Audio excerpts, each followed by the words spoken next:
എത്ര വലിയ വലിയ സമ്പന്നർ, എത്ര എത്ര വലിയ മേലാളന്മാർ നമ്മളിൽ നിന്ന് വിട്ടുപിരിഞ്ഞു പോയി, നമുക്ക് ഓർമ്മയില്ല. അതേസമയം താജുൽ ഉലമ വഫാത്തായിട്ട് 10 കൊല്ലം കഴിഞ്ഞു. റിസോർട്ട് തങ്ങൾ ഉസ്താദ് വഫാത്തായിട്ട് 10 കൊല്ലം കഴിഞ്ഞു. ഖുറത്ത് തങ്ങൾ വഫാത്തായിട്ട് 1 കൊല്ലമായി. പക്ഷേ നമുക്കറിയുന്നില്ല, ഇന്ന് നമ്മളെ കൂടെയുണ്ട്.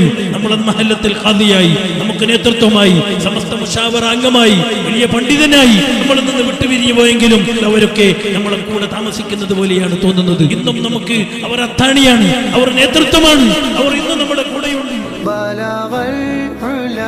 بكماله كشف الدجى بجماله